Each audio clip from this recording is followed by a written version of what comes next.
Hola a todo el mundo, buen día a todo el mundo, digo buen día porque el día dura 24 horas. Estamos aquí con Bárbara Sepúlveda y con Valentina Bruna. Perdón por lo agitado, le cuento el contexto y como que se me traba la lengua. Acaba de haber un sismo, desconozco la magnitud todavía, pero un sismo súper fuerte, estaba en la pieza para la entrevista. Estas cosas suelen pasar. Estamos en un país cívico, tenemos que tener como un protocolo y cómo se llama, y listo. Había pasado y qué sé yo, pero en fin, y tuve que salir de la pieza por seguridad. En fin, son cosas que pasan. Estamos aquí con Valentina, perdón, con Bárbara Sepúlveda. Eh, Tengo su currículum, pero siempre prefiero que las personas se presenten porque a lo mejor quieren agregar más cosas o se quieren presentar de una manera diferente. Buenos días, Bárbara, y muchas gracias por aceptar la invitación. Muchas gracias a ti por la invitación, Oliver. Y sí, nos tocó movido el inicio de este encuentro. Pero tú tienes razón, son cosas que pasan. Yo, no sé si te había comentado, pero yo crecí en Arica. Y Arica es una ciudad tremendamente sísmica, en que tiembla todos los días, a cada momento. Así que yo estoy acostumbrada, pero tengo una gatita y siempre pienso que si tiembla muy fuerte, mi gata se va a esconder y no la voy a poder sacar. Entonces, por eso corrí. Pero, pero bueno, sí, son cosas que pasan. Santiago, además, es una ciudad donde tiembla también siempre. Y yo soy Bárbara Sepúlveda, soy abogada, soy constitucionalista y también soy abogada feminista. Ahora yo pertenezco a Vox, donde fui directora ejecutiva durante 2 años hasta hace muy poquito, y también hago clases. No sé qué más quieres que cuente. O sea, soy candidata a la Convención Constitucional por el Distrito 9. Un detallito poco. Es un detalle. Estamos todos afectados por el temblor. Sí, perdón por el ruido ambiente también. También situaciones distintas a las que tenía contemplado inicialmente. Por eso que me pongo para poder escuchar un poco más. Estamos aquí con Bárbara Sepúlveda para tocar distintas temáticas, porque resulta que durante el estallido social, el pseudo estallido social, porque yo soy muy crítico incluso sobre el estallido social, de que Chile despertó, de que pero resulta que Chile recién pegó un pestañazo, porque con respecto a diversidad funcional, es un tema que quedó ausente incluso desde la legislación históricamente. El Código Civil es de 1857 y habla, bueno, nos podemos ir muy en la profunda, pero habla sobre incapaces absolutos y relativos. No habla sobre todas las personas con diversidad funcional, pero habla sobre discapacidad, un modelo biomédico ya obsoleto, pero habla de los incapaces y habla las justificaciones que las personas con síndrome, perdón, porque no, las personas con síndrome de Down pasan cognitivamente también, podría llegar a darse, pero habla también de las personas sordas que no tienen la capacidad de poder comunicarse, pero es al revés, la sociedad no está capacitada para poder. En fin, hay muchos derechos sexuales, reproductivos, económicos, civiles, en fin, que se vulneran en la actual constitución y de verdad veo con recelos, yo soy por el apruebo, 100%, pero veo con recelos una nueva constitución de que incorpore de manera íntegra a las personas con diversidad funcional y que se proteja, digamos, o se respete los derechos constitucionales, o más que supraconstitucionales, porque están en la Convención Internacional de las Personas con Diversidad Funcional, pero aún así es una convención súper escueta. Entonces, Nada, me encantaría poder preguntarte primero una visión general de cómo tú ves el derecho actual, de cómo tú lo ves a futuro, de cómo se podría a través de la nueva la nueva constitución poder cambiar ciertos códigos, cierto artículo del Código Civil que trata a las personas de incapaces relativos absolutos, en fin. Por favor, Bárbara Sepúlveda. Gracias. Estoy totalmente de acuerdo contigo. Creo que si tú me preguntas por mi visión general del derecho, especialmente en estas materias, creo que el derecho es tremendamente discriminatorio.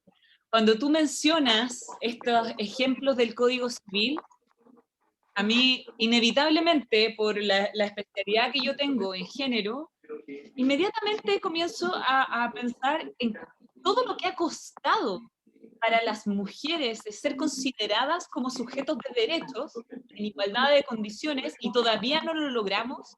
Y veo todo lo que todavía tenemos que hacer como sociedad para incorporar a todas aquellas personas que han sido desplazadas, excluidas, discriminadas del centro de las normas jurídicas, del derecho, del poder político, de la deliberación democrática, como si no fuésemos sujetos de derecho, como si no fuéramos suficientemente ciudadanas, ciudadanos o personas incluso. Cuando tú dices estos términos como tan fuertes como los incapaces, y yo también recuerdo, o sea, que hasta 1989 el Código Civil chileno todavía decía que las mujeres casadas eran incapaces relativas. Y si bien se derogó eso, nos siguen tratando como si fuéramos como menos personas, como si fuéramos personas que no podemos administrar nuestras propias cosas si es que estamos casadas, porque lo tiene que hacer el marido, y el no reconocimiento de los derechos me parece que es clave. Entonces, ¿cómo vinculamos, por ejemplo, lo que tú mencionas con el Código Civil y leyes que están como en este nivel del ordenamiento jurídico, con la Constitución que se supone que está arriba, y luego con los derechos humanos que están fuera, se supone? Chile igual los firma, los ratifica y los incorpora, pero ¿cómo los incorpora? Y la pregunta, entonces, me parece que estas preguntas, como abordarlas en los niveles que corresponde, es un ejercicio que tenemos que hacer como sociedad. Todas las leyes que discriminan. No pueden existir leyes que discriminan. Tenemos que cambiarlas, tenemos que reformarlas, tenemos que derogarlas. Si no sirven, hay que derogarlas. Poner al ser humano en el centro implica reconocernos también con todas nuestras diferencias. Y no con unos sobre otros, que unos tengan mayor reconocimiento o, por ejemplo, que estén en una mejor situación jurídica, con más jerarquía. Y si el problema ya es en la Constitución, me parece que eso que tú mencionas como las convenciones internacionales de derechos humanos, qué tremendamente importante es eso para todas las personas que nunca ven sus derechos en la Constitución. Porque ¿dónde los van a ir a buscar? Afuera. Sin embargo, las convenciones internacionales tienen un problema, que no son vinculantes. Entonces, prácticamente se firman, pero no son vinculantes. Entonces, y falta la fiscalización. ¿Quién fiscaliza? A menos de que haya una denuncia, no sé, una persona tan importante para hacer una denuncia a nivel internacional tiene que tener mucho dinero para demandar al Estado chileno. Eso no, claro. Entonces, las convenciones, digamos, son un saludo a la bandera, al igual que la Declaración de los Derechos Humanos, y por supuesto que estoy a favor de todos los derechos humanos, pero prácticamente son un saludo a la bandera porque es una declaración que no es vinculante. Y eso es un problema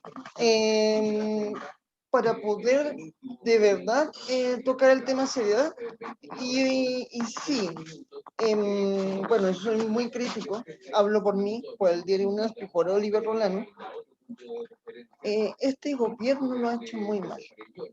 No involucro a Bárbara Sepúlveda en mi comentario. Yo no soy gobierno. Lo ha hecho pésimo, lo ha hecho muy mal. pero también el Estado chileno históricamente lo ha hecho mal. Dirigido hacia las personas con diversidad funcional. Ok, Piñera, ok, pero también el Estado chileno ha sido asqueroso y eh, más que un presidente, a ver, yo no sé si, a ver, ¿cómo te pregunto esto? En la nueva constitución, o a lo mejor tú manejas más de leyes, pero debería haber un jefe de Estado independiente del presidente de la República, que sean dos entidades distintas, porque el jefe de Estado es, digamos, existen tres poderes, legislativo, ejecutivo y judicial, en teoría, porque en este país es amo y Dios el presidente de la República. Entonces, debería haber un jefe de Estado, digamos, imparcial, que vele por la seguridad y que deberían de haber ciertos ministerios como el Ministerio de Salud que debería ser de Estado y no a través de políticas, digamos, partidistas, que velen por la seguridad de los derechos de las personas con diversidad funcional y de todas las personas en general. Entonces, ahí, ¿cómo se podría abordar este tema en una eventual constitución para que quedara amarrado de tal manera que existiera como política de Estado? Porque hoy en día se habla de Estado, pero el Estado dependiendo del gobierno de turno. Y eso para mí no es un Estado serio. Sí, es súper interesante tu pregunta porque también creo que hoy día tenemos que pensar de todas maneras el sistema político y el sistema de gobierno y dónde están las deficiencias, ¿cierto? Porque por un lado tú dices, claro, el presidente de turno, en el fondo, aplica las políticas de su propia voluntad política, de su ideología, de su pensamiento, ya esté en un partido o no, todos tenemos pensamiento político. Y creo que eso genera un problema cuando hay cosas, porque no todo es necesariamente como político circunstancial, como estos 4 años que dura un gobierno, sino hay cosas que son políticas de Estado. Y yo ahí te encuentro mucha razón. Porque, por ejemplo, terminar con la discriminación, terminar con la desigualdad, terminar con la violencia, son cosas que son políticas de Estado. Entonces son cosas que no deberían cambiar con el presidente de turno ni con los gobiernos de turno. Debería el Estado siempre estar haciéndolo porque es un compromiso del Estado, es una obligación del Estado. Y ahí, igual, cuando tú dices los derechos humanos no son vinculantes, sí, es cierto que no son vinculantes, pero igual el Estado de Chile pertenece a una comunidad internacional y están los otros estados mirando y en el fondo hay una presión internacional a cumplir, porque si no, ¿para qué firma los tratados? O sea, igual hay Es que que obligar al Estado a hacerlo. en teoría, pero se vulneraron a destajos en el estallido social. Entonces, Sí. ¿dónde estaba la comunidad internacional en, oigan, paren, hubieron informes internacionales, pero si el Estado chileno no los toma en consideración, No, se van al tacho de la basura?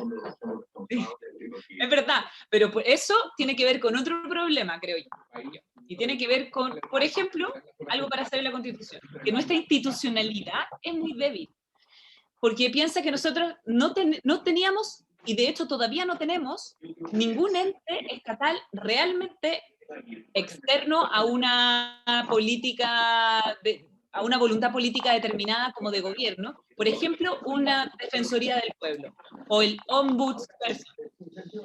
No tenemos una defensoría. Entonces, ¿quién defiende nuestros derechos humanos cuando están siendo violados? Por el mismo Estado, porque cuando son las policías, los militares, son los carabineros, son agentes del Estado los que están vulnerando los derechos humanos. Y las Y esa defensorías vulneración. ¿no? Y las defensorías que, no sé, Defensoría de la Mujer, Defensoría de las personas con diversidad funcional, que se le llama discapacidad en este país, prácticamente si uno no mueve redes sociales, no se mueven. Perdón, pero de verdad es así. Entonces, la Pero es que defensoría... además no existen, pero es que no existen. No hay. Y eso es un problema, porque hoy día hay servicios nacionales, que son cuestiones que dependen de los ministerios, y en el fondo a lo que yo voy no es a lo que nosotros ya tenemos, como el Cernamec o Senadis, no es esa institucionalidad. Nosotros necesitamos una defensoría como un órgano separado que nos defienda del Estado incluso, porque es el Estado el que vulnera los derechos humanos en estas situaciones. Y eso sí se puede crear, por ejemplo, en una nueva constitución. Y me parece súper interesante lo que tú dices como del presidente de la República, porque Chile tiene un sistema de constitución del 80, o sea, en la constitución del 80 sigue un modelo de democracia autoritaria donde el presidente de la República tiene demasiadas atribuciones, demasiadas. Entonces puede vetar leyes, tiene atribuciones exclusivas, leyes que solo puede proponer el presidente de la República y nadie más. Y además maneja y controla... Ahí está violando el poder legislativo. O sea, la Constitución le dio más poder al presidente que al poder legislativo, porque es una Constitución que sigue un modelo súper autoritario. En el fondo era como la continuación de la dictadura, pero ahora en términos civiles, en democracia, y por eso encuentro que tienes mucha razón con la crítica al apuntar al presidente de la República. Yo no sé hasta qué punto nos sacaría de este problema tener un jefe de Estado y un jefe de gobierno, que es lo que pasa como en los parlamentarismos. Pero sí creo que la crítica apunta a lo mismo que yo apunto, que es el presidente de la República tiene que dedicarse a hacer política de Estado y tiene que tener menos atribuciones para que el Congreso también pueda hacer cosas, porque igual es mucho más representativo. Se piensa que si hay un gobierno de una tendencia política, es una tendencia política, pero en cambio en el Congreso están todas. O sea, sigue siendo el espacio más democrático. Yo sí le daría más poder al Congreso en la próxima Constitución, y lo haría unicameral. El Senado no funciona. Al tener un jefe de Estado y un presidente de la República, eso existe en otros países. Entonces, el presidente de Estado puede fiscalizar o vigilar que el cumplimiento del programa se cumpla, por ejemplo, de que las violaciones de derechos humanos sea tajante y de verdad se respeten, de que sea un ente imparcial, en verdad. No importa si hay un gobierno de izquierda o derecha, siempre van a haber unos de derecha, pero el Estado debe ser imparcial y debe regirse por la nueva Constitución, que se espera que sea mucho más justa, y por eso que alza la voz por las personas con diversidad funcional. Porque si quedamos fuera, de verdad, para nosotros va a ser como... va a ser más justa, pero hay muchas cosas que se tienen que abordar y quizás no van a quedar dentro de esta entrevista porque hay mucho tema que abordar, pero por ejemplo los derechos sexuales y reproductivos, y tienen que ver también con la autonomía, porque muchas personas te ven como que no tienes derechos sexuales y reproductivos, las personas con diversidad funcional, como que no existimos en ese ámbito, como que no tenemos derechos a miles de cosas. En fin, hay tanto que hablar. Por ejemplo, se me viene a la cabeza, por ejemplo, no sé, una chica que vaya donde una matrona, que sea sorda, por ejemplo, y obviamente la matrona no va a saber nada de lengua de señas, va a ser acompañada por la mamá. ¿Cómo le cuenta todo el tema de intimidad o qué sé yo, o todo lo que le quiera contar? La mamá seguramente le va a contar otra cosa a través de la interpretación de la hija. ¿Me entiendes a lo que voy? ¿Me entiendes todo lo que quiero llegar? O sea, estoy pensando demasiado en grande, estoy de verdad queriendo cambiar incluso el modelo de las mallas curriculares de todas las carreras para que se puedan incorporar de manera de que pueda haber una real inclusión, que no me odio esa palabra, porque la inclusión en este país es una palabra demasiado cliché. Demasiado cliché. ¿Hablemos de inclusión? Ok, hablemos en serio. Y hay mucho paño que cortar que no se hace. Se habla de inclusión, pero por ejemplo,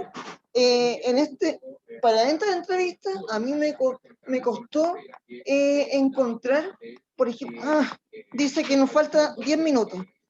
Voy a tratar de cerrar. Incluso para mí estoy siendo poco inclusivo en este momento porque traté de buscar una intérprete de lengua de señas para entrar en entrevistas. Y resulta que es súper complicado porque también hay financiamiento detrás. Entonces, el tema de inclusión incluso hace mucho necesario, hace mucha falta. Bárbara, no sé si dejamos esta entrevista acá, o sea, sí, tenemos como, no sé si te aparece a ti el tiempo en la pantalla, a mí no me aparece. Sí, Sí. sí, Bueno, me parece. tú ves el tiempo, a mí no me aparece, pero tus palabras, y no sé si la dejamos hasta acá, pero me gustaría volver a tener una entrevista contigo en un mejor ambiente y qué sé yo, y con Sí, menos catástrofes que hoy día. menos Piensa post-temblor. para ti. Sí, no te preocupes. Lo podemos dejar para otra ocasión de todas maneras. Y para abordar esto, porque me gustaría también conversar contigo sobre cuáles son los derechos específicos que tú crees que deberíamos poner en la Constitución. Y ahí yo, o sea, perdona que te contraentreviste y que te haga yo la pregunta, pero me Sí. encantaría poder abordar eso en una próxima entrevista, si es que a ti te parece. Te Eh, lo digo al tiro, punteo, derecho a la vivienda, que haya, por ejemplo, en los condominios hay, por ejemplo, cada cierta cantidad de casas, 2 casas para que, no, que haya igualdad, que uno no puede postular casas de 2 pisos, necesita casas de 1 piso, y resulta que esas casas son muy pocas, tienes que postular por subsidio, es muy complicado, yo llevo años intentando. Entonces, derecho a la vivienda, derecho a la educación, que ahí tenemos mucho que hablar con respecto a la educación, derecho a la salud, de verdad, acceso a la buena salud, derecho a todos los derechos que realmente, a realmente todos los derechos que las personas tienen, derechos sexuales y reproductivos, que lo he vuelto a repetir, es un tema que nosotros como que no existiera. Entonces, son muchos, te los puedo pautear después para dártelos como idea. Ahora estoy un poco nervioso por el tiempo que nos queda, no sé cuánto tiempo nos queda, tú me dices. no, quedan 7 minutos, estáis bien, estáis bien. Quedan Vale, 7 minutos. entonces te dejo la palabra a ti, pero también te quiero hacer una petición en esta entrevista. Y a ver si se puede llevar una petición, pero una petición que refleja la realidad de muchas personas, también con diversos funcionarios, una petición propia. Te lo explico. Mi silla de ruedas murió. Mi silla de ruedas murió, hice la postulación para Senadis en enero del año pasado, todavía no pasa nada de esa postulación de Senadis, puede demorarse hasta 3 años, me dijo una terapeuta de la Teletón. ¿Y cómo se llama? Y estoy usando una silla tipo. Me gustaría pedirte descaradamente ayuda para poder, he estado moviendo, pero descaradamente para poder pedir ayuda, para poder conseguir una silla. Como soy como si, digamos, de eh, activo, como se le dice. Me puedo movilizar sin ningún problema. Soy un chico activo y qué sé yo. Pero eso, y la misma petición que yo te hago es la misma problemática que tienen muchas personas en este país, que tú tienes que concursar por una silla de ruedas. Tienes que postular a una silla de ruedas, tienes que postular a bastones, a burritos, qué sé yo. Es asqueroso el sistema que existe en este país de postular a beneficios que son derechos. Se les llama ayuda técnica, todo esto. Entonces, por Dios que descaradamente te digo esto en esta entrevista, pero reflejo la realidad de muchas personas que, ¿qué pasa si no salen beneficiadas? No cumple con los requisitos. Me llega, la vez anterior me dijo, no salió porque no fue a firmar, pero ¿cómo no fue a firmar si estamos en contexto de pandemia? ¿Cachai? Entonces, en fin, no sé cuánto tiempo nos queda, pero tú cierras. 5 minutos. Dale, perdón por quitar tanto tiempo. No, quedan 5 minutos. Es harto tiempo. Después de la entrevista, hablemos para que me mandes las especificaciones técnicas de tu silla, porque entendí que era una silla distinta a la que necesito, Sí, ¿cierto? Sí, sí. sí. Y sobre los derechos, te encuentro toda la razón, creo que es tremendamente importante pensar hoy día la salud de otra forma. Y yo creo que una de las grandes deficiencias en Chile es que pensamos la salud como lo que vamos a hacer cuando nos pasa algo, cuando nos enfermamos, como si fuera algo circunstancial, pero la salud tiene que ser parte integral de toda nuestra vida, desde que somos pequeñitos hasta que nos morimos. Y pensar una salud integral implica precisamente ese tipo de cosas. Cuando tú me contabas, estaba pensando en todas las personas que necesitan, por ejemplo, traducción en ese momento para poder expresar lo que les está pasando y tenemos eso en la red asistencial primaria, por ejemplo. ¿Cuántas personas conocen la lengua de señas chilena? O, por ejemplo, algo, bueno, realidades mucho más terribles también. El otro día conversaba con Carolina Pérez, que es una periodista, amiga mía, La en conozco, sí, la conozco. ella me comentaba sobre los derechos sexuales y reproductivos y cómo a las niñas con síndrome de Down la esterilizaban obligatoriamente, Sí. convenciendo a los papás de que era por su bien, porque ¿qué pasa si las violan? Y una realidad que año 2021 sigue sucediendo, me parece tremendamente discriminatorio, pero además violento. Es un nivel de violencia y abandono brutal. Creo que además hay mucha ignorancia, mucha ignorancia. Y para poder también avanzar en una sociedad que piense distinto los derechos de las personas, necesitamos apuntar a educación, formación temprana, en educación cívica, en derechos humanos. Evidentemente eso es una falencia. Nos quedan 3 minutos. Sí, ahora nos queda, ahora veo el tiempo y resulta de que voy a tocar un tema que tiene que ver con el movimiento feminista, pero también tiene que ver con diversidad funcional. Y ojo, voy a hablar del primer proyecto de ley de aborto, no el que salió, no el que está aprobado. Que el que está aprobado tiene las 3 causales y quizás tú tienes mucha más crítica y qué sé yo. Pero yo voy a hablar del primero. Dentro del primero estaba inviolabilidad del feto, luego de la madre y, bueno, se me olvidó uno. Violación. ¿Ah? Violación. Violación. Gran punto. Pero en el primer proyecto, no en el que salió inviolabilidad del feto, estaba dentro de inviolabilidad los chicos con síndrome de Down. No sé si te acuerdas. Yo me acuerdo que dijeron Sí, eso, sí. pero eso no O sea, estaba en el texto de la ley. no salió en la ley, pero sí estaba en el primer proyecto. O sea, de partida, de priori, los legisladores consideraban a las personas con síndrome de Down como inviables. O sea, a ese nivel de desconocimiento. Sí, pero no, yo creo que eso fue un poco como yo creo que ahí hubo una confusión, porque yo recuerdo que el proyecto no decía eso, pero sí mucha gente lo interpretó así, lo que me parece, eso es lo peor, como lo interpretaron ellos, pero no es que el texto lo dijera, pero igual creo que lo podríamos revisar. Tenemos menos de un minuto, ahora Sí, sí, nos tenemos que despedir. el minuto es tuyo. No, yo te quiero agradecer por esta instancia, no sé cuántos segundos nos quedan, pero agradecer también a todas las personas que nos están viendo y te acepto la invitación a conversar un poco más sobre qué podemos hacer en la Constitución para tener además una visión que pueda realmente incluir a las personas con diversidad funcional. Te agradezco mucho además por tus conocimientos, que los puedas compartir conmigo y los quieras compartir conmigo. Menos de un minuto, Bárbara Sepúlveda, abogada feminista. Una cosa muy importante que se te olvidó a ti, que es candidata a la Convención Constituyente. Muchas gracias por la entrevista y nos estaremos viendo en una próxima. Y muchas gracias por todo, de verdad. Y a Valentina también. Muchas gracias. Gracias. Que estés bien. Chao. Chao. Gracias.